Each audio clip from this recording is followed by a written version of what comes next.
C'est l'histoire d'un homme qui a suivi l'islam toute sa vie, sans jamais remettre en question les enseignements avec lesquels il avait grandi. Mais lorsqu'une crise cardiaque l'a plongé dans les profondeurs de l'enfer, il a découvert que tout ce qu'il avait cru était fondé sur des mensonges. Sa rencontre avec le tourment éternel l'a forcé à affronter la vérité qu'il avait longtemps niée. Cette histoire qui a changé ma vie est un incontournable pour quiconque cherche la vérité. Ne la ratez pas. Je m'appelle Hakim et j'avais 47 ans lorsque cela s'est produit. Je vivais dans une petite ville à la périphérie de Rabat, au Maroc. Ma vie était ordinaire, du moins c'est ce que je pensais. Je travaillais comme mécanicien, je réparais des voitures pour les gens de mon quartier. J'avais une belle vie, une femme qui m'aimait et 2 enfants qui m'admiraient. Comme tous les autres membres de ma famille, j'étais un musulman pratiquant. L'islam fait partie de ma vie depuis aussi longtemps que je me souvienne. Mes parents m'ont élevé strictement dans la foi et j'ai suivi toutes les règles. Je priais 5 fois par jour, je jeûnais pendant le ramadan et je faisais des dons à des œuvres caritatives dès que je le pouvais. Je croyais que c'était le chemin du salut. Le Coran était le guide de ma vie et je ne l'ai jamais remis en question. Pendant des années, j'ai pensé que j'étais sur la bonne voie. Je croyais au paradis, ce magnifique jardin décrit par le Coran, où les rivières coulaient sous les arbres et où nous serions réunis avec nos proches. Je pensais que si je suivais les règles et vivais une bonne vie, j'y arriverais un jour. Cette croyance m'a permis de tenir le coup dans les moments difficiles. Même lorsque j'avais du mal à joindre les 2 bouts, même lorsque la vie me semblait insupportable, je me disais toujours que ma foi m'apporterait la paix à la fin.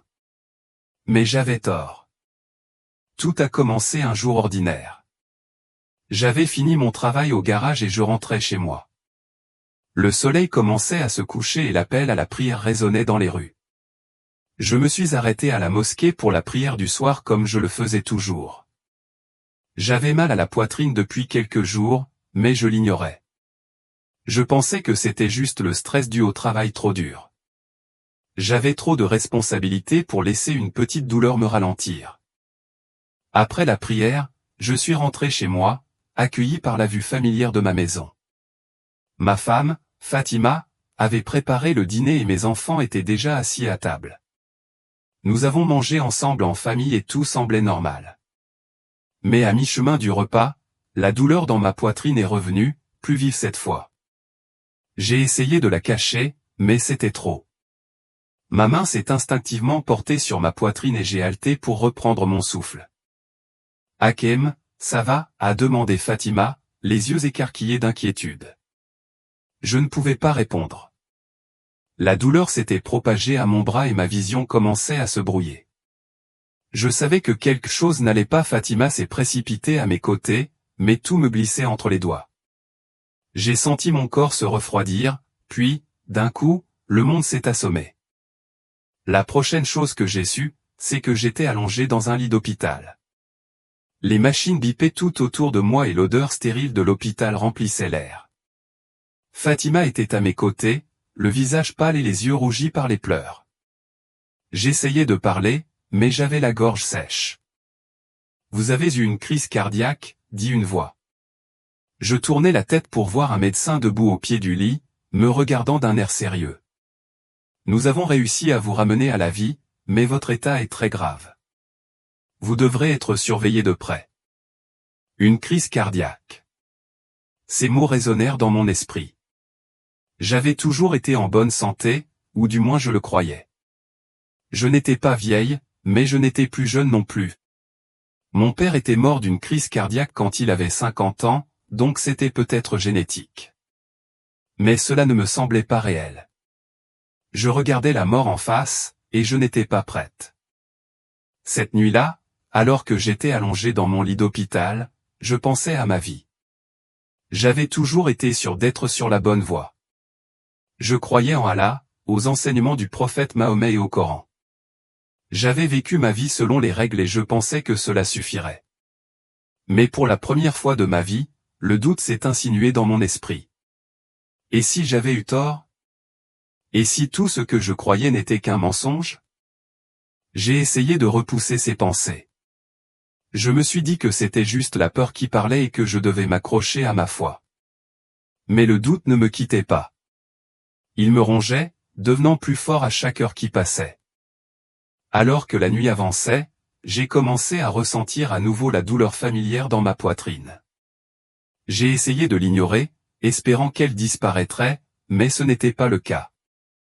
La douleur s'est aggravée jusqu'à ce que j'ai l'impression que mon cœur était écrasé. J'essayais de reprendre mon souffle, mais rien ne venait. J'entendais les machines autour de moi biper frénétiquement, et les voix des médecins et des infirmières devenaient plus fortes. Je m'éloignais, et je ne pouvais rien faire pour l'arrêter. Puis tout s'est arrêté. J'ai senti mon âme quitter mon corps. Un instant, j'étais allongé dans le lit d'hôpital, essoufflé. L'instant d'après, je flottais au-dessus, regardant la scène en contrebas. Je pouvais voir Fatima pleurer à mes côtés, et les médecins et les infirmières se démenaient pour me réanimer. Mais je me sentais détaché comme si rien de tout cela n'avait plus d'importance. Je ne faisais plus partie de ce monde. Alors que je flottais au-dessus de mon corps, j'éprouvais une étrange sensation de calme. La douleur avait disparu, et je me sentais libre et en apesanteur. Mais cette sensation ne dura pas longtemps. Je commençais à sentir une attraction, une force qui m'entraînait loin de la chambre d'hôpital. J'essayais de résister, mais c'était trop fort. Le monde autour de moi s'effaça et je fus plongé dans l'obscurité. Je n'étais plus à l'hôpital, plus dans mon corps. J'étais ailleurs, quelque part de terrifiant. Au moment où l'obscurité s'est refermée sur moi, j'ai su que je n'étais plus dans le monde des vivants. Le calme que j'avais ressenti quelques instants auparavant s'est évaporé, remplacé par un sentiment de terreur accablant. Je tombais rapidement, plus profondément dans l'abîme à chaque seconde qui passait. J'avais envie de crier, mais aucun son ne sortit de mes lèvres. L'air était épais d'une chaleur insupportable, et la puanteur qui emplissait mes poumons était nauséabonde. C'était une odeur que je ne pouvais pas vraiment décrire, mais elle puait la pourriture, quelque chose de bien pire que la mort. Mon cœur battait fort dans ma poitrine alors que je dégringolais dans l'obscurité, impuissant à arrêter la descente. Finalement, j'atterris avec un bruit sourd sur ce qui semblait être un sol solide. Je me suis relevé, les yeux écarquillés de terreur. Le sol sous moi était craquelé et sec, comme un désert, mais l'air autour de moi était épais et oppressant, ce qui rendait la respiration difficile. Je pouvais à peine distinguer le ciel au-dessus. C'était un tourbillon sombre de rouge comme si les cieux eux-mêmes saignaient. La première sensation qui m'enveloppa fut le son glacial qui m'entourait, une attaque auditive que je ne pouvais ignorer. Des cris angoissants et à glacer le sang jaillir de tous les coins, perçant le silence oppressant comme des poignards et envoyant une vague de terreur glaciale dans mes veines. Ce n'était pas juste un seul cri, c'était une symphonie d'angoisse, un chœur sans fin d'âmes torturées criant leur souffrance et leur désespoir. L'essence même de ces sons me fit frissonner le long du dos et, à cet instant, une horrible prise de conscience s'imposa à moi, j'étais en enfer. Je restais là, paralysé, tandis que mon esprit s'efforçait de saisir la sombre réalité qui se déroulait devant moi. L'enfer. Un concept dont j'avais toujours été conscient, du moins en théorie. Les enseignements de l'islam parlaient de Jahannam, un lieu terrible de flammes et de tourments réservé aux méchants. Pourtant, ce dont j'étais témoin dépassait de loin tout ce que j'aurais pu imaginer. La chaleur oppressante pesait lourdement sur moi, bien qu'elle ne brûlât pas ma chair.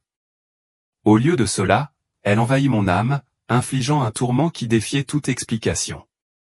L'air lui-même était lourd d'un sentiment accablant de désespoir, chaque respiration que je prenais me semblait être une profonde inspiration de désespoir. Au loin, j'ai aperçu des silhouettes sombres qui se déplaçaient dans une danse grotesque de souffrance. Certaines rampaient péniblement sur le sol craquelé et impitoyable, tandis que d'autres se tordaient de douleur comme si elles étaient déchirées de l'intérieur. Leurs cris se fondaient en une cacophonie obsédante qui résonnait dans le paysage désolé, une marée d'horreur incessante qui ne semblait jamais cesser. Mon estomac se retournait d'incrédulité et de nausée. Cela ne pouvait pas être ma réalité. Comment moi, une musulmane fervente, pouvais-je me retrouver piégé dans une existence aussi cauchemardesque? J'avais rempli mes obligations et je priais avec ferveur, jeûnais pendant le ramadan, donnait généreusement aux nécessiteux et adhérait étroitement aux enseignements du Coran. Pourquoi, alors, étais-je condamné à ce sort misérable? J'ai tenté de me convaincre que ce n'était qu'un cauchemar dont je me réveillerais bientôt, mais au fond de moi, une vérité troublante me rongeait.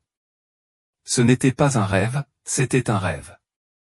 C'était une réalité inéluctable. Tandis que je me tenais là, paralysé par un sentiment de peur accablant, j'ai senti quelque chose de froid effleurer ma peau, me tirant de mes pensées. Je me suis retourné pour affronter la source de ce froid et j'ai trouvé une silhouette émergeant de l'obscurité oppressante. Grand et enveloppé d'un manteau noir flottant, son visage était obscurci par l'ombre, rendant ses traits indiscernables. L'atmosphère autour d'elle semblait nettement différente, plus froide, plus menaçante, et la cacophonie des cris semblait s'apaiser comme si la présence même de cette silhouette commandait le silence. Mon instinct me hurlait de fuir, mais mes jambes étaient enracinées sur place, trahissant ma volonté de m'échapper. La silhouette glissa vers moi, sa cape ondulait dans l'air dense et oppressant. Je pouvais sentir son regard sur moi, une pression pesante même si ses yeux restaient cachés. Quand il parla enfin, sa voix n'était qu'un murmure porté par le vent, mais elle coupa le vacarme qui nous entourait comme un couteau, tranchant et pénétrant. « Vous avez été trompé, déclara-t-il, et à cet instant, mon cœur fit un bond, me plongeant plus profondément dans l'abîme de l'incertitude et de la peur. « Que veux-tu dire ?» bégayai-je, ma voix à peine plus haute qu'un murmure alors que la peur me griffait la gorge. La silhouette s'approcha et je sentis la température autour de moi chuter. « Vous avez suivi des mensonges, » déclara-t-il avec une certitude glaciale. « On vous a promis le paradis, mais au lieu de cela, vous vous trouvez ici. » Mon esprit vacillait sous l'accusation. Des mensonges? À quoi cette entité pouvait-elle bien faire référence? J'avais consacré toute ma vie à l'islam, croyant de tout cœur en Allah, vénérant le prophète Mahomet et m'efforçant de vivre selon les enseignements du Coran. Comment cela pouvait-il être une tromperie? Non, protestai-je en secouant vigoureusement la tête, désespéré de rejeter les paroles de la silhouette. Ce n'est pas vrai. J'étais un bon musulman. J'ai fait tout ce que j'étais censé faire. Ce doit être une erreur. Le rire de la silhouette résonna autour de moi, un son creux qui résonna au plus profond de moi, me faisant frissonner le long de la colonne vertébrale. Il n'y a pas d'erreur ici, répondit-il froidement. Tu t'es égaré, et maintenant tu es confronté à la vérité. Mon estomac se serra comme une pierre, et pour la première fois, une terreur paralysante s'insinua dans mon cœur. Et si c'était vrai? Et si tout ce en quoi j'avais placé ma foi était complètement faux? Je n'avais jamais osé remettre en question mes croyances auparavant, mais maintenant, debout dans ce royaume horrible, je me retrouvais incapable de réprimer le doute rampant qui rongeait les bords de mon esprit. La silhouette leva la main, et le sol sous mes pieds se mit à trembler violemment. Je trébuchai, luttant pour maintenir mon équilibre alors que des fissures serpentaient à la surface. Des flammes soudaines jaillirent des fissures, projetant une lueur rouge envoûtante sur le paysage. Dans cette lumière infernale, je pouvais voir les visages tourmentés des âmes enveloppées de feu, leurs yeux écarquillés d'horreur et de désespoir. Ils tendaient leurs mains griffues, cherchant quelque chose n'importe quoi mais ne trouvaient que la futilité de leur situation. « Tu as cru en un faux Dieu » entonna la silhouette, sa voix dénuée de toute compassion. « Et maintenant, tu es ici, où tous ceux qui suivent le mensonge sont condamnés à résider. » J'avais envie d'argumenter, de défendre la foi qui avait façonné ma vie, mais les mots m'échappaient. Je me sentais submergé, englouti par une terreur profonde qui me faisait taire. Tout ce que j'avais cru, toutes les convictions qui m'étaient chères me semblaient soudain aussi fragiles que du verre, se brisant sous le poids des accusations de la silhouette. « Je ne comprends pas » murmurai-je, plus à moi-même qu'à la silhouette qui me dominait. « Comment est-ce possible ?» La silhouette se rapprocha encore plus, sa présence étouffante. « La vérité était devant toi depuis le début, mais tu as choisi de l'ignorer. Tu as suivi un chemin qui ne menait qu'à la mort. » Je m'effondrai à genoux, l'énormité de ces mots pesant sur moi comme un poids écrasant. J'avais l'impression d'étouffer, d'être prise au piège dans un cauchemar dont je ne pouvais me réveiller. Mon cœur battait fort dans ma poitrine et je luttais pour reprendre mon souffle alors que la sombre réalité de ma situation s'infiltrait. J'étais en enfer, un endroit d'où il n'y avait aucune issue. La silhouette leva à nouveau la main et les flammes autour de moi montèrent en flèche, léchant l'air avec une férocité affamée. La chaleur était insupportable, une force dévorante qui me tourmentait, non seulement physiquement mais aussi au plus profond de mon âme, me remplissant d'une angoisse que je pouvais à peine articuler. Je hurlai, mais ma voix fut engloutie par le rugissement assourdissant du feu. « Tu resteras ici », déclara la silhouette d'un ton menaçant, « pour l'éternité. » Le mot résonna dans mon esprit, résonnant avec une finalité glaciale. L'éternité. Je serais piégé dans cet endroit maudit pour toujours, dépourvu d'espoir de salut.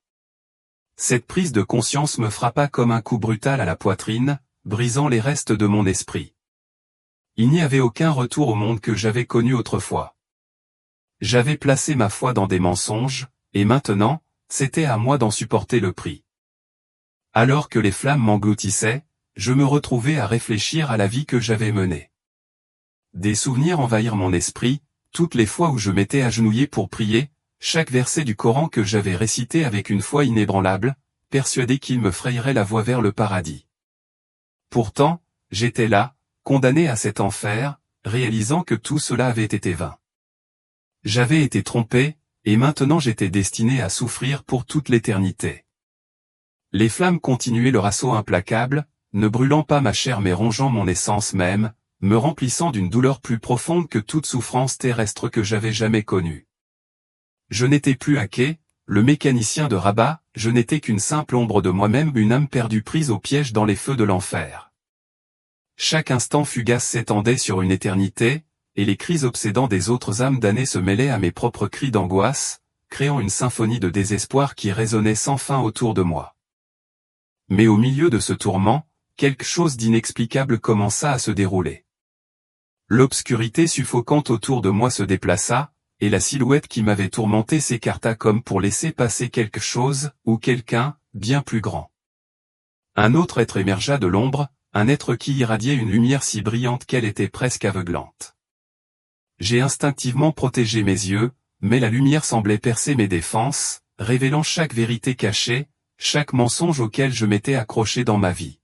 « On t'a donné la chance de connaître la vérité », dit la silhouette lumineuse, sa voix douce mais empreinte d'autorité. « Mais tu as choisi de suivre les mensonges. » Je tremblais sous le poids de ces mots, ne sachant pas comment répondre. La lumière, bien qu'écrasante, était différente du feu, elle ne brûlait pas, elle était plutôt purificatrice, comme si elle m'envahissait, illuminant les vérités que j'avais été trop aveugle pour reconnaître. Les mots de la silhouette restaient suspendus dans l'air, pesant sur moi comme un lourd linceul. Les mensonges, avait-il dit. Une partie de moi voulait le nier avec véhémence, défendre mes choix de vie, affirmer que j'avais vécu de manière juste et suivi ma foi avec sincérité. Pourtant, debout en présence de cet être rayonnant, je me suis retrouvé incapable de le faire. Il y avait quelque chose dans cette lumière, elle pénétrait chaque recoin sombre de mon âme, dépouillant les couches d'excuses et de justifications que j'avais construites au fil des ans. Tu as cru en un chemin qui n'était pas censé mener à la vérité, a poursuivi la silhouette, sa voix résonnant avec une clarté inébranlable à travers l'obscurité. Le seul vrai Dieu s'est révélé au monde, mais tu ne l'as pas cherché. Une vague de honte glaciale m'a submergé, inondant mes pensées de clarté. J'ai réalisé que je n'avais jamais vraiment cherché Dieu au-delà des enseignements que j'avais acceptés sans poser de questions. J'avais été complaisant, satisfait des rituels et content d'adhérer aux doctrines sans jamais approfondir l'essence de ma foi. Cette adhésion aveugle était-elle la raison pour laquelle je me trouvais condamné? Mais j'étais fidèle, réussis-je à dire, ma voix sonnant faible et creuse face au vaste vide qui m'entourait. J'ai suivi les enseignements. J'étais dévot. À ce moment-là, le poids de mes propres mots pesa sur mon cœur, résonnant en moi comme un écho lugubre, tandis que je me débattais avec la réalisation que ma dévotion avait été superficielle, une simple façade qui masquait les vérités plus profondes que je n'avais pas réussi à rechercher. La silhouette resta silencieuse pendant un moment, et dans ce profond silence, je sentis une vague de chagrin m'envahir, une douleur qui suggérait que non seulement j'avais échoué moi-même, mais que je m'étais également détourné de quelque chose de bien plus important. La foi sans la vérité n'est pas une foi du tout, dit-elle finalement, sa voix résonnant avec une intensité tranquille. Vous avez placé votre confiance dans des enseignements qui ne pouvaient pas vous sauver. Le poids de ces mots me frappa comme un coup physique, et je sentis des larmes me piquer au coin des yeux. Toute ma vie avait été construite autour de ces enseignements, chaque prière, chaque acte d'adoration avait été un moyen de gagner le paradis, de rechercher le plaisir d'Allah.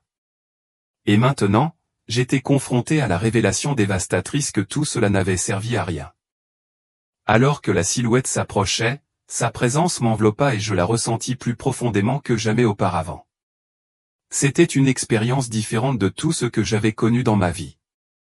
La lumière qui émanait d'elle n'était pas seulement brillante, elle était pure, une illumination divine qui mettait à nu chaque défaut, chaque péché caché, chaque once d'orgueil que j'avais hébergé dans mon cœur. Dans cet instant de lucidité, une horrible prise de conscience m'a frappé, j'avais vécu ma vie piégée par l'orgueil.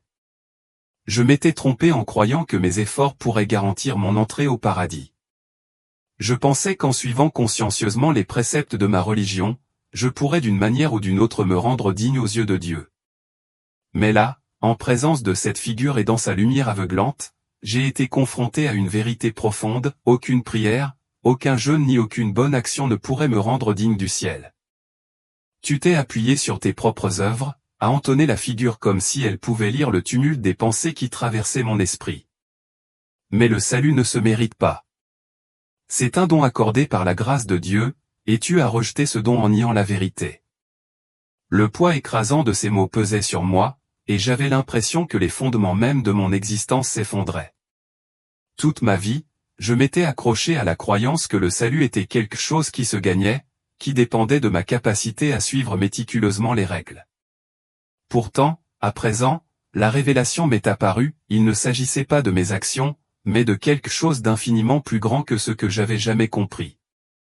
Submergé par cette prise de conscience, je suis tombé à genoux, mon corps tremblant tandis que la vérité m'envahissait comme un raz-de-marée. Je ne savais pas, murmurai-je, les mots m'échappant dans un élan haletant. Je ne connaissais pas la vérité.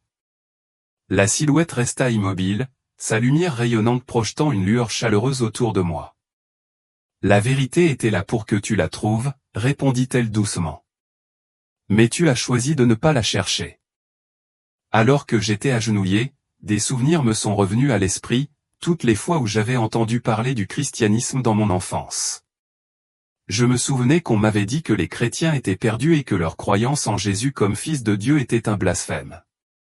Je n'avais jamais remis en question ces affirmations, je n'avais même jamais envisagé l'idée d'explorer leurs croyances. Pourquoi l'aurais-je fait? J'étais convaincu que je possédais déjà la vérité. Mais maintenant, dans cet instant de profonde clarté, je reconnaissais ma grave erreur. Jésus n'était pas seulement un prophète, comme on me l'avait enseigné. Il était quelque chose de bien plus grand, une figure centrale, l'incarnation même du salut, la voie que j'avais choisi d'ignorer toute ma vie. La profondeur de cette compréhension m'a frappé avec un nouveau sentiment d'urgence, comme si je me réveillais d'un long et sombre sommeil pour retrouver la lumière de la réalité. Tu as suivi les paroles des hommes, a déclaré la figure, et ces mots m'ont frappé avec la force d'un coup physique. Je sentis le poids de la prise de conscience s'abattre sur moi, tout ce sur quoi je m'étais appuyé, le Coran, les hadiths, les enseignements des imams n'étaient que des interprétations humaines. Dans ma quête de compréhension, j'avais placé ma confiance en eux bien plus qu'en la recherche de la vérité divine pour moi-même. La vérité m'avait été révélée par Jésus-Christ, celui-là même que j'avais rejeté sans jamais vraiment saisir sa signification.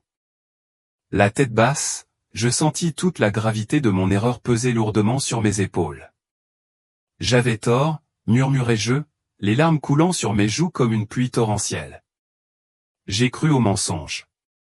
À ma grande surprise, la lumière de la silhouette sembla s'adoucir en réponse, m'enveloppant d'une chaleur plus douce. Il y a encore de l'espoir, même pour toi, dit-elle, sa voix empreinte de compassion. Tu es ici maintenant, confronté à la vérité. Mais comprends ceci, le salut ne vient que par la foi en Jésus-Christ, le Fils de Dieu, qui a sacrifié sa vie pour les péchés du monde. Sans lui, Il n'y a pas d'échappatoire à cet endroit. Une lueur d'espoir s'alluma en moi, fragile mais persistante. Est-ce vraiment possible? Y avait-il encore une chance de rédemption après toutes mes erreurs et une vie tissée de tromperies? Mais avant que je puisse exprimer mes pensées, le sol sous moi commença à trembler violemment. Les flammes qui avaient vacillé de façon inquiétante auparavant reprirent vie, rugissant plus haut et plus chaud que jamais. Les cris d'angoisse des âmes piégées en enfer crescendo, faisant écho à ma propre peur croissante, tandis qu'une poigne de terreur glaciale serrait mon cœur. J'étais toujours pris au piège en enfer, et malgré les promesses d'espoir de la silhouette, j'étais parfaitement conscient que mon temps s'écoulait. Tu dois choisir, insista-t-il avec urgence dans sa voix. Accepter la vérité ou rester dans l'obscurité pour toujours. Les flammes montèrent encore plus haut, leur chaleur brûlante menaçant de consumer mon essence même. Mon esprit s'emballa dans la tourmente. Était-ce trop tard pour moi? Pouvais-je vraiment abandonner tout ce que je croyais depuis longtemps et accepter cette nouvelle vérité? Je me trouvais à la croisée des chemins, incertaine de ce que je devais faire. Mais alors que la lumière de la silhouette devenait plus vive, perçant l'obscurité étouffante qui m'entourait, j'ai compris que je n'avais pas d'autre choix. Je ne pouvais pas revenir au mensonge réconfortant auquel je m'étais accroché si longtemps. Je devais accepter la vérité, même si cela impliquait de renoncer à tout ce que j'avais toujours connu et chéri. J'accepte, murmurai-je, ma voix s'élevant à peine au-dessus de la cacophonie des flammes. J'accepte la vérité. Au moment où ces mots s'échappèrent de mes lèvres, tout changea radicalement. Les flammes qui m'entouraient se rétractèrent, se rétrécissant dans les fissures du sol d'où elles avaient surgi. La chaleur oppressante qui pesait sur moi se dissipa et, pour la première fois depuis mon arrivée dans ce royaume infernal, j'éprouvai un sentiment de soulagement et une légèreté qui me semblait presque étrangère. L'obscurité suffocante qui m'enveloppait commença à se dissiper et je pus respirer à nouveau comme si j'émergeais d'une longue et pénible suffocation dans un air frais et renouvelé. Mais le soulagement que je ressentis fut fugace, une lueur momentanée dans l'obscurité oppressante qui m'entourait. L'écho de cris lointains résonna dans l'air, un rappel glaçant que j'étais toujours retranché en enfer. La silhouette devant moi se tenait résolue, baignée d'une lumière rayonnante, dégageant un sentiment palpable de patience. C'était comme si elle attendait que je comprenne pleinement la gravité de ce que je venais de reconnaître. À ce moment de prise de conscience, j'ai compris l'ampleur de mon renoncement. J'avais consacré toute ma vie à l'islam, convaincu que c'était le véritable chemin vers Dieu. Pourtant, dans un instant de désespoir total, j'avais admis que tout ce qui m'était cher était un mensonge. Mes pensées tourbillonnaient dans une tempête de confusion. Qu'est-ce que cela signifiait pour mon avenir? Était-il vraiment possible pour quelqu'un comme moi, qui avait vécu dans la tromperie pendant si longtemps, de trouver le salut? Tu as fait le premier pas, a déclaré la silhouette, sa voix à la fois douce et ferme, résonnant dans le silence. Mais le voyage n'est pas terminé. Mon cœur s'est emballé tandis que je levais les yeux vers la silhouette. Que dois-je faire maintenant, ai-je demandé, ma voix tremblante d'incertitude. Comment puis-je être sauvé? Alors qu'elle s'approchait, j'ai senti la lueur chaude de sa lumière m'envelopper, offrant une sensation fugace de réconfort au milieu du chaos. Le salut est un don offert gratuitement à tous ceux qui acceptent la vérité, m'a-t-il répondu. Mais il ne suffit pas de renoncer au mensonge. Il faut maintenant tourner son cœur vers celui qui peut nous sauver. Je savais précisément à qui ce personnage faisait référence, Jésus-Christ. Ses paroles précédentes l'avaient déjà très clairement indiqué. Mais accepter cette vérité n'était pas aussi simple que de prononcer ces mots, c'était un pas monumental. Cela signifiait rejeter tout ce qu'on m'avait enseigné, tout ce que ma famille et ma communauté chérissaient. Cela signifiait faire face à la douloureuse réalité que j'avais eu tort toute ma vie. Un pincement de culpabilité me serrait les entrailles. Que penserait ma famille? Que dirait-elle si elle apprenait que j'avais tourné le dos à l'islam? Mes parents, ma femme, mes enfants, ils avaient tous été de fervents musulmans, tout comme moi. Comment pouvais-je les affronter maintenant, portant le fardeau d'avoir abandonné la foi qui avait façonné nos vies?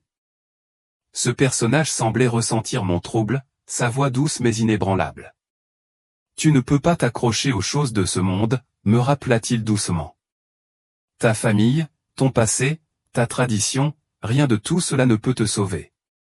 Seule la vérité peut te libérer. En baissant la tête, je sentis le poids de ces mots peser lourdement sur mon âme. Au fond de moi, je savais qu'ils avaient raison. Ma famille ne pouvait pas me sauver, aucune prière, aucun jeûne ni aucune bonne action ne pouvait effacer les mensonges auxquels j'avais cru si longtemps. Le seul chemin vers la libération de ce tourment, le seul moyen d'échapper à l'agonie éternelle de l'enfer, était d'accepter pleinement la vérité et d'abandonner mon cœur à Jésus-Christ. Mais à mesure que la gravité de ce choix s'est installée en moi, le doute s'est installé. Pourrais-je vraiment opérer un changement aussi monumental? Pourrais-je abandonner tout ce que j'avais connu et chéri, tout ce qui avait défini mon existence, et accepter un nouveau chemin, semé d'embûches et de chagrins? La lutte intérieure faisait rage, mon cœur était lourd de l'énormité de la décision qui m'attendait. Je fermais les yeux, essayant désespérément de couvrir les cris perçants qui résonnaient sans relâche autour de moi.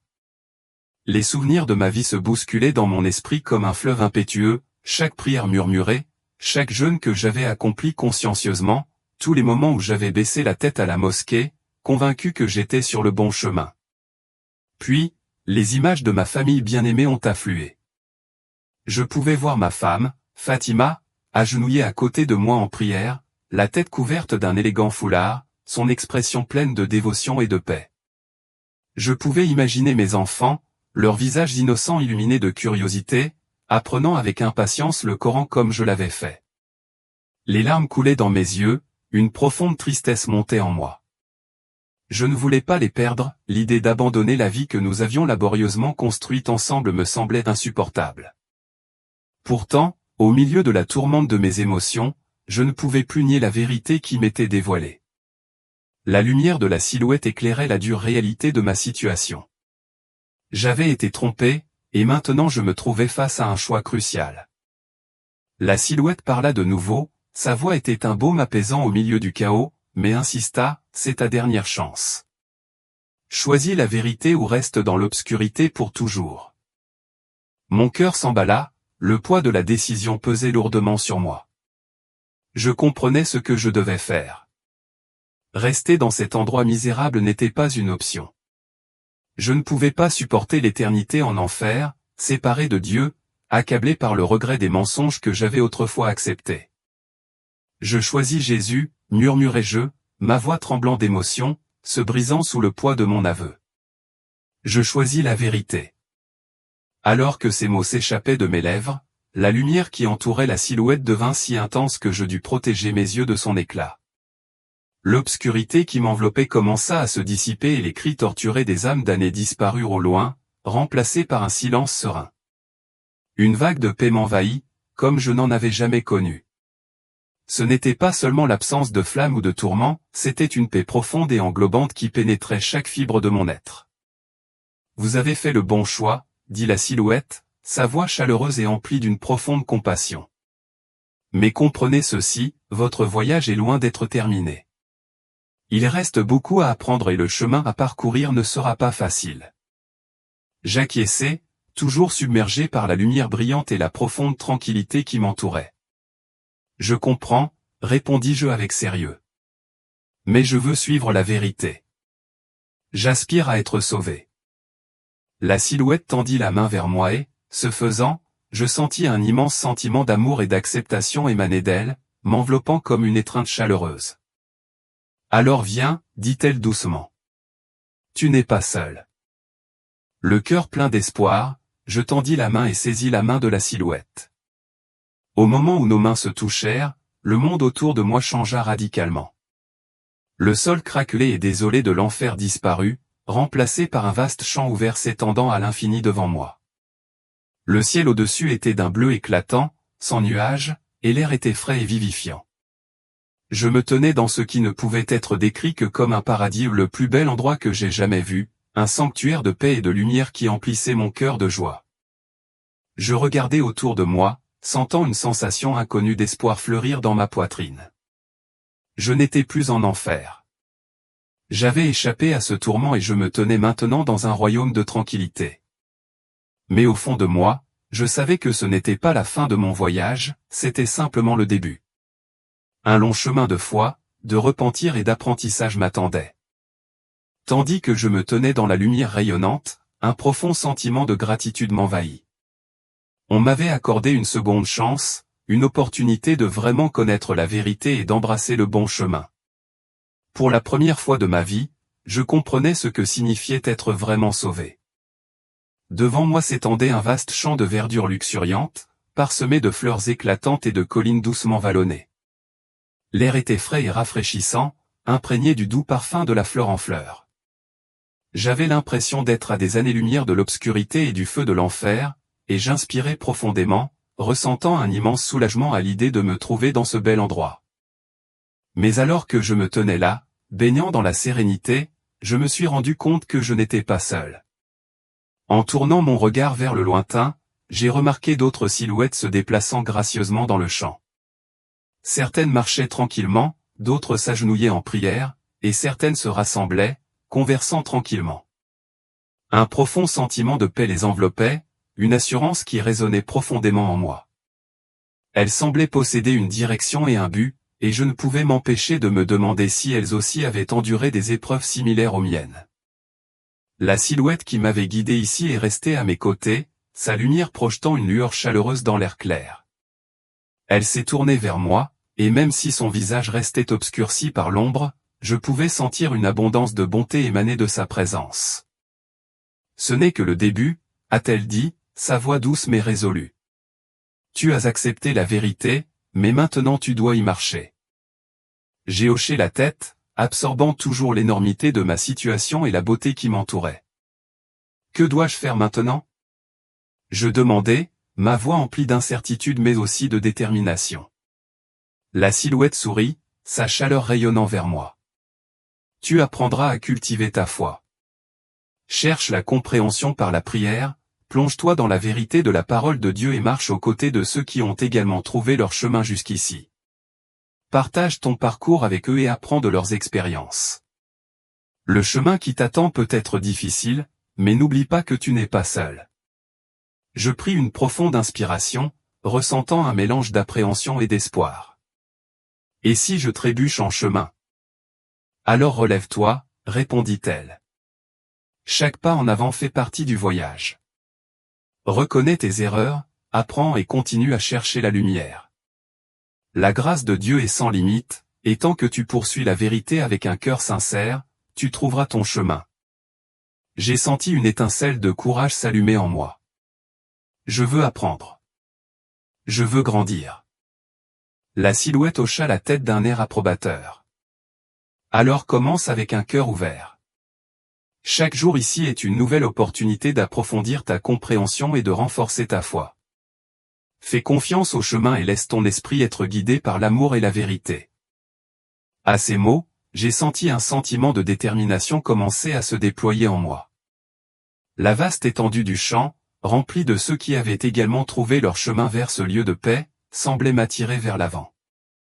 J'ai avancé, prêt à embrasser le chemin de la foi qui s'offrait à moi, sachant qu'à chaque pas, je n'échappais pas seulement aux ombres de mon passé, mais que j'entrais également dans la lumière d'une nouvelle vie. La silhouette a fait un geste vers le chemin devant moi, un sentier étroit serpentant à travers le champ vibrant et disparaissant sur les collines ondulantes. Tu dois marcher sur le chemin du repentir, a-t-elle dit doucement. Tu dois apprendre ce que signifie suivre la vérité. Mais n'aie pas peur, car tu ne marcheras pas seul sur ce chemin. J'ai regardé le chemin, sentant un mélange d'espoir et d'incertitude monter en moi. J'avais échappé à l'enfer, mais la route devant moi semblait longue et intimidante. Et si je n'étais pas assez fort? Et si j'échouais à nouveau? La silhouette semblait sentir mon hésitation. Ayez foi, me dit-elle d'une voix rassurante. Car avec la foi en Jésus-Christ, tout est possible. Debout là, je regardais fixement le sentier étroit qui s'étendait devant moi, serpentant à travers le champ et disparaissant à l'horizon. Je ne savais pas ce qui m'attendait, mais je comprenais que c'était la seule voie à suivre. Il n'y avait plus de retour en arrière possible, plus de repli sur les mensonges qui m'avaient fait vivre. Mon cœur était lourd du poids de mon passé, rempli de souvenirs de tourments et de désespoir, mais à côté de lui brillait une petite étincelle d'espoir. Je pris une profonde inspiration, m'enracinant dans ce moment, et commençai à marcher. La silhouette marchait à côté de moi, sa lumière éclairant le chemin, projetant une lueur chaleureuse sur le sentier. Je ne comprenais pas vraiment qui ou ce que c'était, mais sa présence m'apportait réconfort et assurance. En marchant, la paix du champ m'enveloppa, un contraste frappant avec le chaos auquel je venais d'échapper. Je commençais à réfléchir à tout ce qui s'était passé. Cela me semblait toujours surréaliste, comme si j'étais dans un rêve. Pourtant, je savais que tout était réel, le tourment, les flammes, les voix angoissées. Tout était trop vivant, trop bouleversant pour ne pas être réel. La silhouette resta silencieuse un moment, me laissant le temps de réfléchir. Finalement, elle parla, brisant le silence de sa voix calme et constante. « Tu as fait le premier pas vers le salut, dit-elle. Mais il y a plus que tu dois comprendre. » J'acquiesçai, bien que l'incertitude obscurcît mon esprit. J'avais renoncé à l'islam, reconnu sa fausseté et choisi de suivre la vérité. Que avais-je d'autre à apprendre?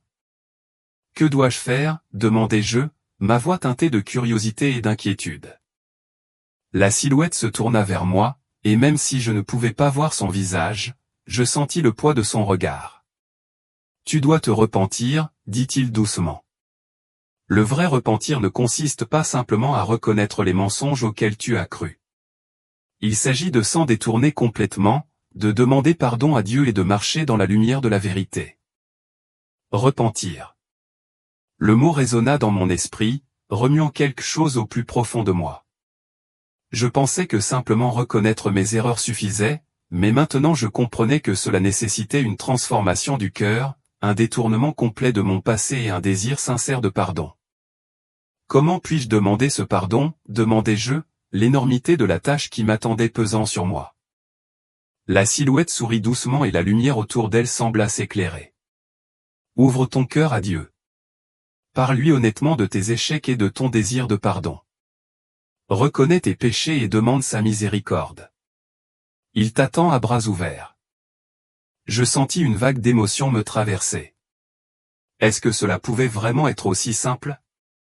Mais si je n'en suis pas digne? Je murmurai, les doutes revenant en moi. La silhouette secoua doucement la tête. Personne n'est indigne de l'amour de Dieu. Ce n'est pas une question de votre mérite, c'est une question de sa grâce. Souvenez-vous que Jésus est venu pour sauver les perdus. Vous n'êtes pas seul dans votre lutte, il connaît votre cœur et voit votre désir de vérité. Ayez confiance en sa miséricorde. En écoutant les paroles de la silhouette, j'ai senti la lueur d'espoir dans mon cœur se renforcer. Je n'étais pas seul dans ce voyage. On m'avait donné une chance de me repentir véritablement et d'accepter la grâce qui m'attendait. Avec une détermination renouvelée, j'ai regardé devant moi. Je chercherai son pardon, ai-je déclaré, ma voix ferme et résolue. Je marcherai dans la lumière de la vérité. La silhouette hocha la tête d'un air approbateur. Alors continuons ensemble sur ce chemin, souvenez-vous que chaque pas en avant est un pas de plus vers le cœur de Dieu. Alors que nous marchions, j'ai senti un sentiment de détermination grandir en moi. J'étais prête à entreprendre ce voyage, à apprendre ce que signifiait vraiment suivre la vérité, à rechercher le pardon et à vivre dans la lumière de sa grâce. Et même si le chemin à parcourir restait incertain, je savais que je n'étais pas seul, j'avais la lumière directrice de la vérité à mes côtés, éclairant la voie à suivre. Le poids du repentir pesait lourdement sur mon cœur tandis que je contemplais les années que j'avais passées à suivre un faux chemin.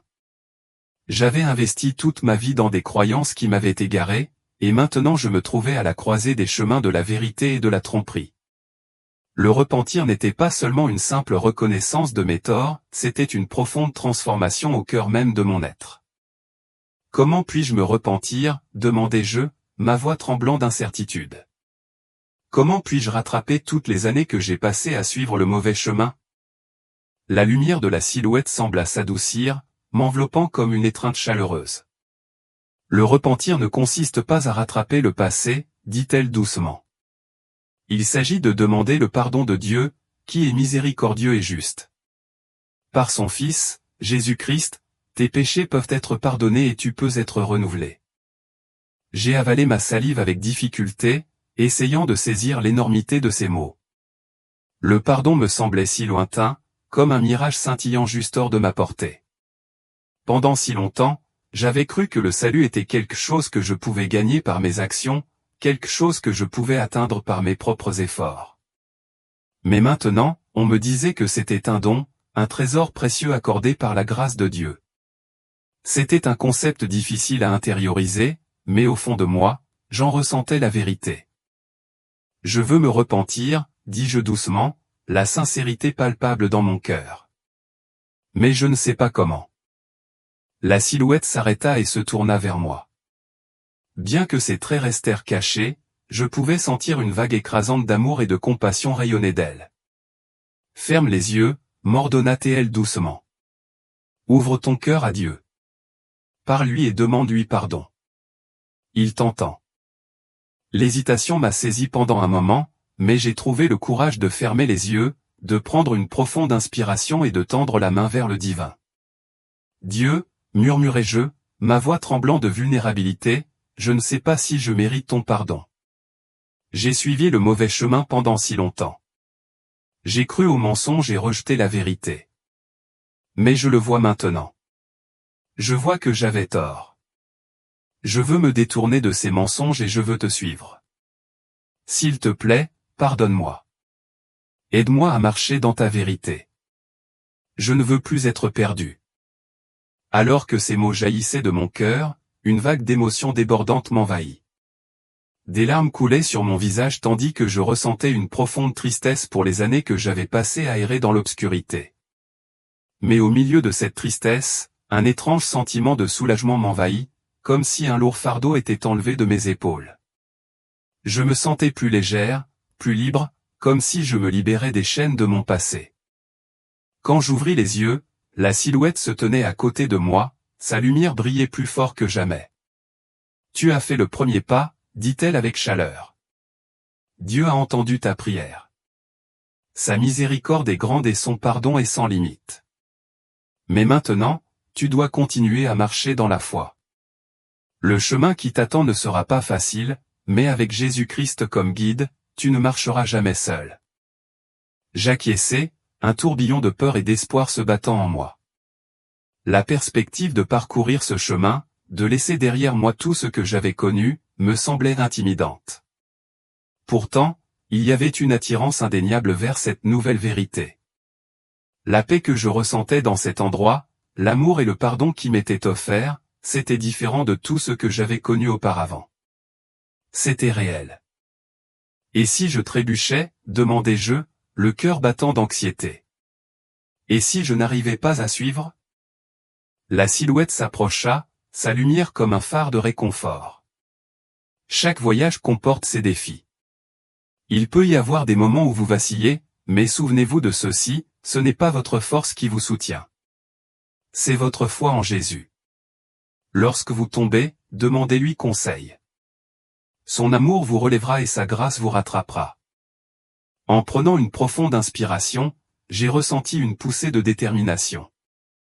J'ai réalisé que je m'embarquais dans un voyage non seulement de repentance mais de découverte, découvrir qui j'étais censé être à la lumière de la vérité.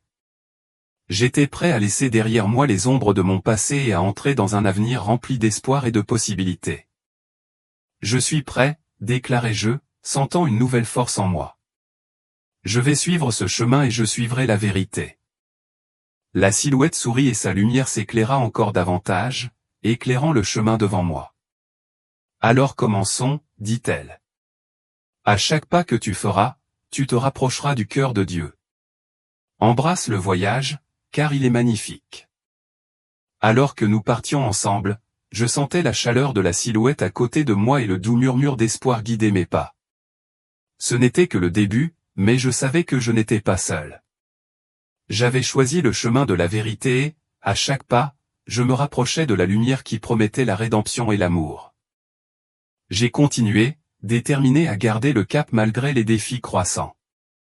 Le chemin autrefois doux s'était transformé en un sentier accidenté, mettant ma détermination à l'épreuve. Chaque pas ressemblait à une bataille contre les éléments, mais la silhouette à côté de moi restait une source de force inébranlable. Sa lumière éclairait le chemin, coupant à travers l'obscurité envahissante et offrant du réconfort sur ce terrain difficile. À chaque respiration, je ressentais le poids de mon voyage. Les souvenirs de mon passé pesaient lourdement sur moi chaque décision, chaque moment de doute et les années passées dans l'obscurité. Mais j'ai aussi senti une lueur d'espoir. J'avais choisi le chemin de la vérité et, même si le voyage devenait périlleux, je n'étais pas seul. La silhouette marchait à mes côtés, un gardien silencieux contre la tempête qui grandissait. Alors que nous montions, le vent hurlait comme un esprit agité, emplissant l'air d'un son étrange qui me faisait frissonner le long de la colonne vertébrale. Les nuages au-dessus de nos têtes s'assombrissaient, tourbillonnant de façon inquiétante, et je pouvais sentir un changement dans l'atmosphère. Il y avait une lourdeur dans l'air qui rendait la respiration difficile, et j'avais du mal à rester concentré. Pourtant, j'ai continué, me rappelant que cela faisait partie du voyage. Pourquoi est-ce si difficile, ai-je finalement demandé, ma voix à peine audible au-dessus du rugissement du vent. Pourquoi le chemin doit-il être si difficile? La silhouette tourna son regard vers moi, la lumière autour d'elle inébranlable malgré la tourmente. Chaque voyage de foi a ses épreuves, répondit-elle d'une voix calme et constante. Le chemin vers la vérité mène souvent à travers des défis, car c'est dans la lutte que vous grandissez. Votre foi sera mise à l'épreuve, mais n'oubliez pas que ces épreuves vous façonnent en ce que vous êtes censé être. J'ai hoché la tête, comprenant la sagesse de ces mots. L'inconfort que je ressentais n'était pas seulement un obstacle, c'était une opportunité de croissance. J'avais passé si longtemps à vivre dans la tromperie, et maintenant que j'étais sur la bonne voie, j'avais besoin d'être affiné par les feux de l'adversité. Alors que nous continuions à grimper, je me concentrais sur chaque étape, m'enracinant dans le présent. Je me suis rappelé les paroles de la silhouette sur la foi, et j'ai commencé à prier en silence, demandant la force de surmonter les défis à venir. J'ai senti une chaleur m'envelopper, comme si la lumière de la silhouette se déversait dans mon cœur, fortifiant ma détermination. Soudain, le sol sous moi s'est mis à trembler. Je trébuchais, luttant pour retrouver mon équilibre alors qu'un grondement sourd résonnait à travers les collines. Le vent s'est levé et les nuages sombres au-dessus de moi tourbillonnaient avec une intensité croissante. La peur s'est emparée de mon cœur alors que je jetais un coup d'œil à la silhouette, cherchant du réconfort. Ce n'est qu'une tempête, a-t-elle dit, sa voix inébranlable. Ne craignez pas les tempêtes de la vie. Elles peuvent être violentes, mais elles passeront. Ayez confiance en la lumière et continuez d'avancer. Avec une détermination renouvelée, j'ai continué à avancer. Je pouvais sentir la fureur de la tempête, mais je sentais aussi la lumière de la silhouette qui me guidait, repoussant les ombres qui menaçaient de m'engloutir. Je gardais les yeux fixés sur le chemin devant moi, me concentrant sur la lumière qui éclairait mon chemin. La tempête faisait rage autour de nous, mais je refusais de céder au désespoir. Chaque pas était une déclaration de mon engagement envers la vérité. Je ne laisserai pas l'obscurité me vaincre. Je ne ferai pas demi-tour. Alors que nous atteignions une section particulièrement raide du sentier, je m'arrêtai pour reprendre mon souffle, jetant un coup d'œil à la silhouette à côté de moi. Est-ce cela que signifie marcher dans la foi? Affronter les tempêtes et choisir quand même d'avancer? Oui, répondit-elle, la lumière autour d'elle pulsant doucement. Marcher dans la foi signifie affronter les tempêtes avec courage, en ayant confiance que même dans les moments les plus sombres, vous n'êtes jamais vraiment seul. Acceptez les défis, car ils vous renforceront. Ces mots résonnant dans mon esprit, j'ai pris une profonde inspiration et j'ai continué à avancer, un pas déterminé après l'autre. Le vent hurlait et le sol tremblait, mais je n'avais pas peur. Je marchais dans la vérité, et aucune tempête ne pouvait éteindre la lumière qui brûlait maintenant en moi.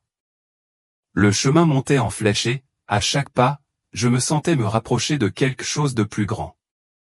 Je savais que le voyage qui m'attendait serait semé d'embûches, mais je savais aussi qu'avec foi et détermination, je pourrais surmonter les épreuves qui m'attendaient. La promesse de la rédemption valait chaque lutte, chaque épreuve.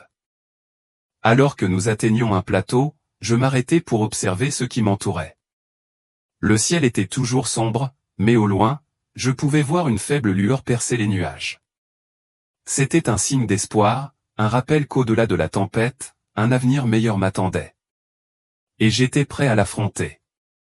La silhouette s'arrêta et se tourna vers moi. C'est la première épreuve, dit-elle d'une voix calme mais sérieuse. Vous ferez face à des épreuves sur ce chemin.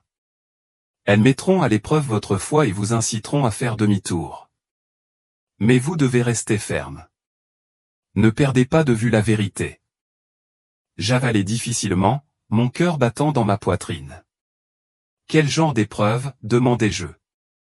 La silhouette ne répondit pas.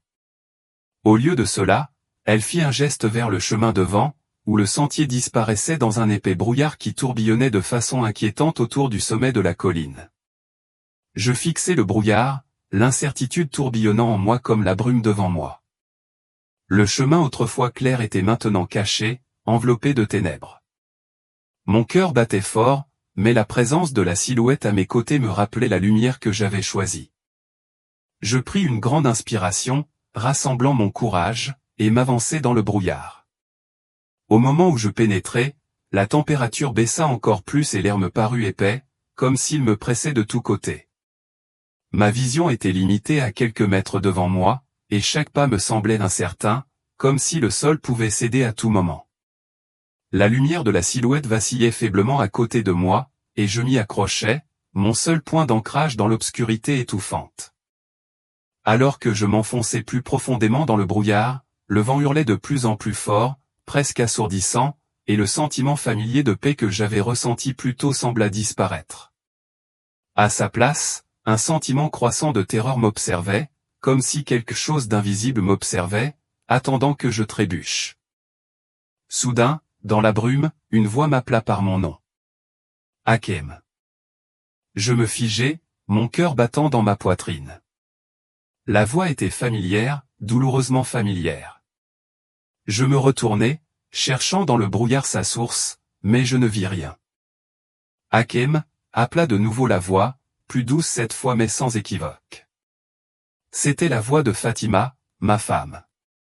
Mon esprit tourna. Comment était-ce possible? Fatima n'était pas là, elle était vivante à la maison. Mais la voix était si réelle, si proche, que pendant un instant, je douta de moi-même. Hakem, reviens, supplia la voix. Pourquoi nous as-tu quittés? Pourquoi as-tu abandonné ta famille? Je fis un pas en arrière, le poids de la culpabilité pesant sur moi. Le brouillard tourbillonna autour de moi, et la lumière de la silhouette s'affaiblit, vacillant comme si elle aussi luttait contre l'obscurité. La voix continua, pleine de tristesse et d'accusation. Tu as tourné le dos à tout ce en quoi nous croyions. Tu as trahi ta foi, tu nous as trahis. Comment as-tu pu faire ça? Je sentis une boule dans ma gorge, ma résolution vacillait. Ma famille, comment pourrais-je leur faire face après ce que j'avais fait? J'avais renoncé à la foi qui leur était chère, à la foi que j'avais inculquée à mes enfants. La pensée de leur déception, de leur rejet, était presque insupportable. La voix se fit plus insistante, plus exigeante. Reviens, Hakem. Il n'est pas trop tard. Reviens à la vérité.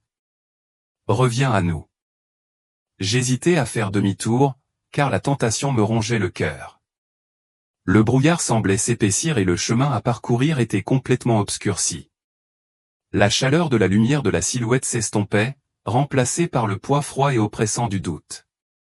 J'entendais encore la voix de Fatima, pleine de douleur, résonner à travers la brume.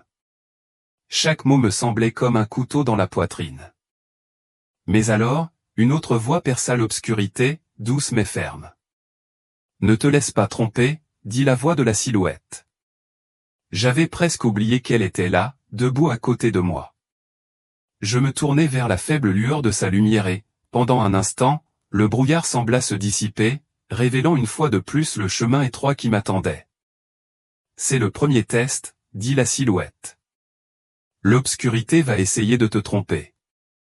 Elle utilisera tes peurs, tes doutes, tes attachements à ce monde pour t'éloigner de la vérité. Mais tu ne dois pas écouter. Rappelle-toi pourquoi tu as choisi ce chemin. Je fermais les yeux, essayant de calmer mon cœur qui battait fort. La voix de Fatima m'appelait toujours, mais je savais maintenant qu'elle n'était pas réelle. C'était un mensonge, un piège de l'obscurité. La voix qui m'avait semblé si familière n'était rien d'autre qu'une ombre de mon passé, une tentation conçue pour me faire revenir en arrière. Je choisis la vérité, me murmurai-je à moi-même, répétant les mots qui m'avaient amené jusqu'ici. Je choisis Jésus. Je ne reviendrai pas en arrière. J'ai pris une grande inspiration et j'ai fait un pas en avant, ignorant la voix qui continuait à m'appeler par mon nom.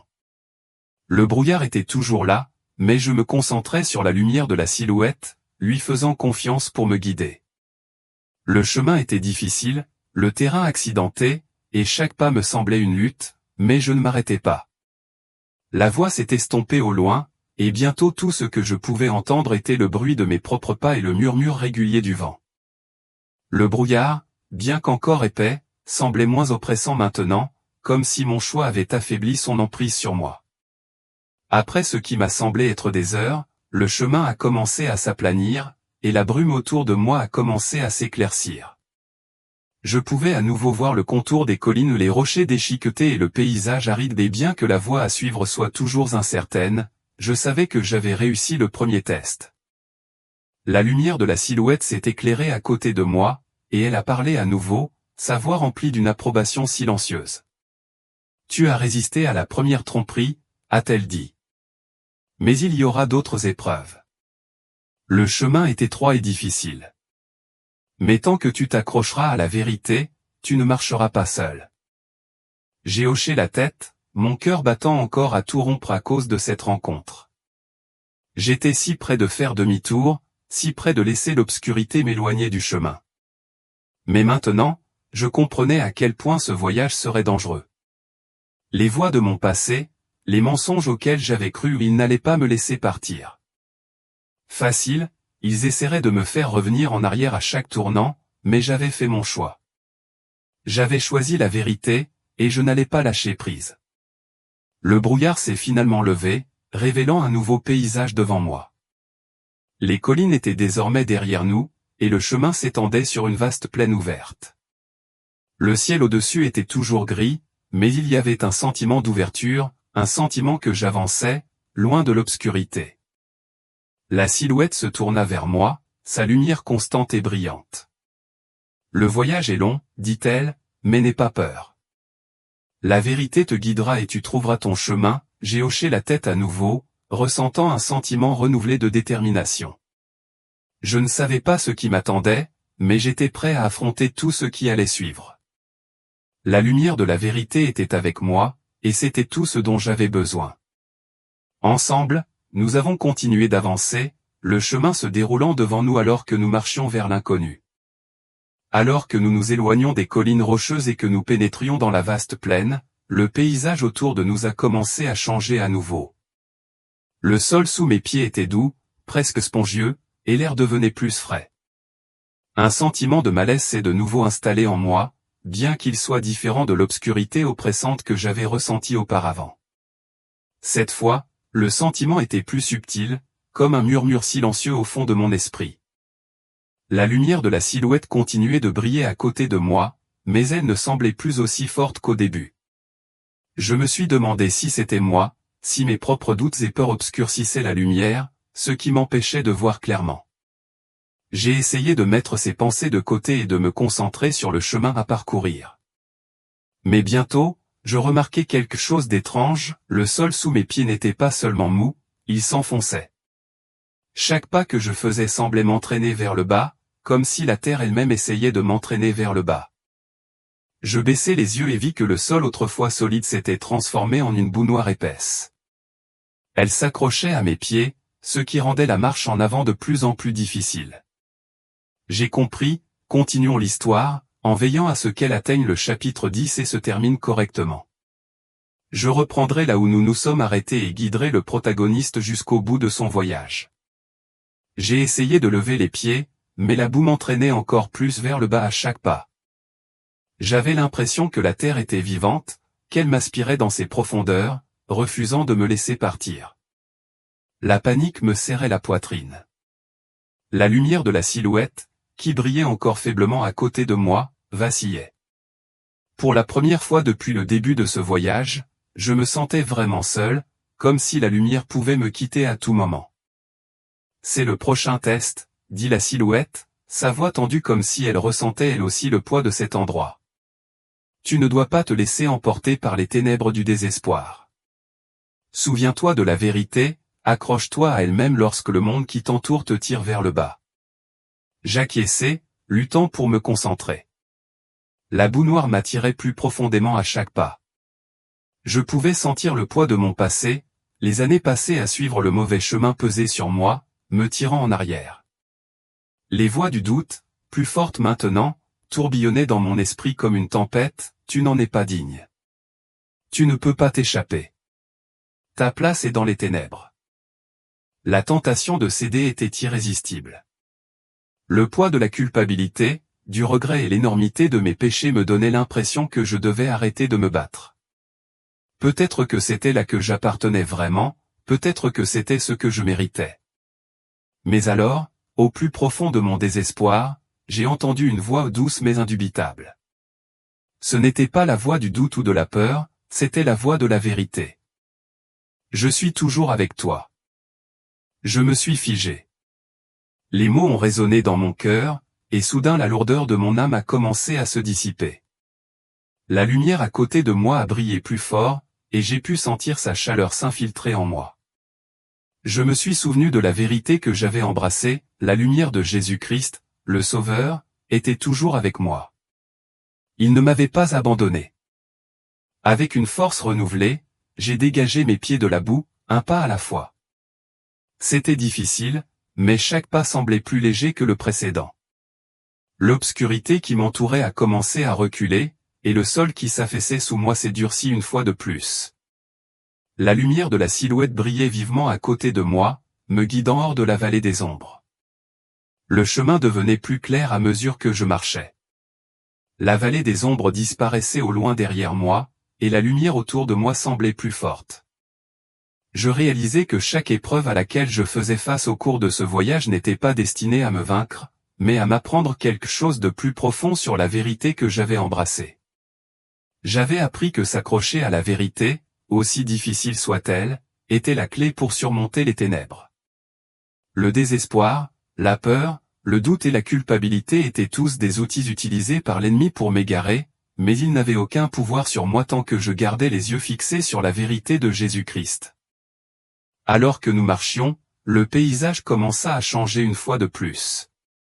Les collines déchiquetées et les plaines arides cédèrent la place à une belle forêt luxuriante. Les arbres étaient grands et verts, leurs feuilles bruissaient dans la douce brise.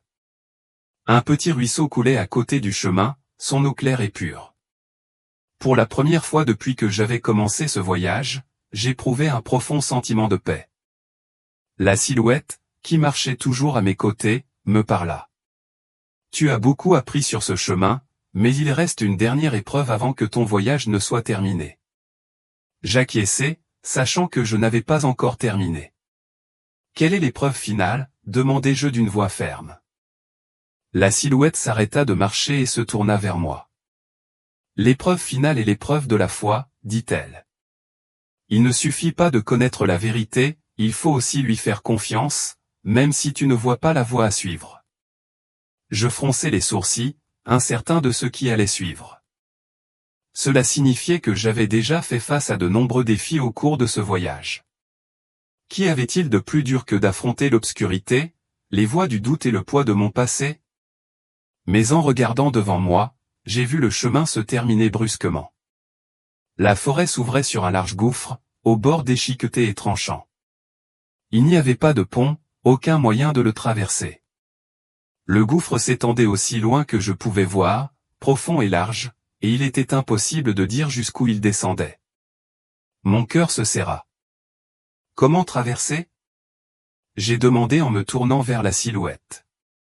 Tu dois avoir confiance, m'a-t-elle simplement dit. Fais le pas de la foi. Je regardais fixement le vide, mon cœur battant. Il n'y avait aucun moyen de traverser. Je ne voyais aucun moyen d'avancer. La distance était trop grande et la pente trop abrupte. La peur me griffait, mais je me souvenais des leçons que j'avais apprises jusqu'à présent. Fais confiance à la vérité, me suis-je murmuré. Fais confiance à Jésus. Prenant une profonde inspiration, je fermai les yeux et fis un pas en avant. Pendant un moment, il n'y avait rien sous mes pieds et je crus tomber dans l'abîme. Mais ensuite, à ma grande surprise, je sentis la terre ferme sous moi. J'ouvris les yeux et, à ma grande surprise, je me trouvais de l'autre côté du gouffre. La silhouette se tenait à côté de moi, sa lumière brillait chaleureusement. « Bien joué, dit-elle. Tu as réussi l'épreuve finale. » Lorsque l'épreuve finale était derrière moi, j'éprouvais un sentiment de victoire et de paix que je n'avais jamais connu auparavant. Le gouffre qui semblait impossible à franchir était désormais derrière moi et la voie à suivre était claire. La lumière de la vérité m'avait guidé à chaque pas et je savais que je pouvais lui faire entièrement confiance. Nous continuâmes à marcher, le paysage devenant de plus en plus beau à chaque pas. Des fleurs s'épanouissaient le long du chemin et l'air était empli du parfum de l'herbe fraîche et de l'eau propre. J'entendais les oiseaux chanter dans les arbres et le soleil brillait chaleureusement sur mon visage. Je savais maintenant que ce voyage m'avait changé. Je n'étais plus l'homme que j'étais quand je suis arrivé ici pour la première fois. Les mensonges de mon passé avaient disparu, les chaînes de la tromperie étaient brisées. J'avais affronté l'obscurité, les doutes et les peurs qui m'avaient autrefois contrôlé, et je les avais surmontés grâce à la vérité de Jésus-Christ. Alors que nous marchions, la lumière de la silhouette commença à devenir encore plus brillante jusqu'à m'envelopper complètement. J'éprouvais un profond sentiment de paix, différent de tout ce que j'avais connu auparavant. La lumière remplissait chaque partie de moi, et je savais que j'avais trouvé la vérité que j'avais recherchée toute ma vie. La silhouette se tourna vers moi une dernière fois. « Tu es libre maintenant, dit-elle, sa voix pleine d'amour et de grâce. Tu as parcouru le chemin et tu as trouvé la vérité. Accroche-toi toujours à elle, car elle ne te quittera jamais. » J'acquiesçai, des larmes de gratitude coulant sur mon visage. « Merci, murmurai-je. Merci de m'avoir guidé. » La silhouette sourit, puis, dans un éclair de lumière, elle disparut. Je me suis retrouvé debout dans ce magnifique paysage, baigné de la lumière de la vérité, ressentant un profond sentiment de paix et de joie. J'ai ouvert les yeux et me suis retrouvé de nouveau dans mon lit d'hôpital. Le bip des machines m'entourait et l'odeur stérile de l'hôpital remplissait l'air. Pendant un moment, j'étais désorienté, incertaine de la réalité de tout ce que j'avais vécu. Mais ensuite, je l'ai ressenti, une paix profonde et durable dans mon cœur. Fatima était assise à côté de moi, me tenant la main, les yeux remplis d'inquiétude. Lorsqu'elle a vu que j'étais réveillé, elle a poussé un soupir de soulagement. « Hakim, tu es réveillé ?» a-t-elle crié, les larmes coulant sur son visage. J'ai souri faiblement et lui ai serré la main. « Je suis là, » ai-je dit, la voix rauque, mais je ne suis plus la même. Elle m'a regardé, confuse. « Que veux-tu dire ?» J'ai pris une profonde inspiration, sentant la vérité s'installer dans mon cœur. J'ai vu la vérité, Fatima. J'ai tout vu, et je sais maintenant que j'avais tort. Elle fronça les sourcils et je pus lire la peur dans ses yeux. De quoi parles-tu? Je luttais pour trouver les mots justes. Comment pourrais-je lui expliquer tout ce que j'avais vu, tout ce que j'avais appris en quelques instants? Comment pourrais-je lui dire que la foi que nous avions suivie toute notre vie était un mensonge? J'avais tort sur tout, dis-je doucement, sur notre foi, sur le chemin vers Dieu. La vérité est en Jésus-Christ. Il est le chemin, la vérité et la vie. Je le sais maintenant. Fatima me regarda fixement, son expression mêlant choc et confusion. Hakim, que dis-tu? Nous avons été musulmans toute notre vie, tu ne peux pas juste. Je peux, l'interrompis-je doucement, et je l'ai fait. J'ai vu la vérité, Fatima. J'étais en enfer et j'ai vu les mensonges auxquels nous avions cru. Mais Jésus m'a sauvé, il est le seul chemin vers le salut. Des larmes emplirent ses yeux, mais cette fois ce n'étaient pas des larmes de soulagement. « Je ne comprends pas, murmura-t-elle. « Je sais, dis-je doucement, mais je vais t'aider à comprendre. La vérité est là pour nous tous, il suffit de la voir. » Fatima baissa les yeux sur ses mains, luttant contre le poids de mes mots. Je savais que ce ne serait pas facile pour elle d'accepter, mais je savais aussi que le voyage que je venais de faire m'avait changé à jamais. Je ne pouvais pas retourner au mensonge, à l'obscurité.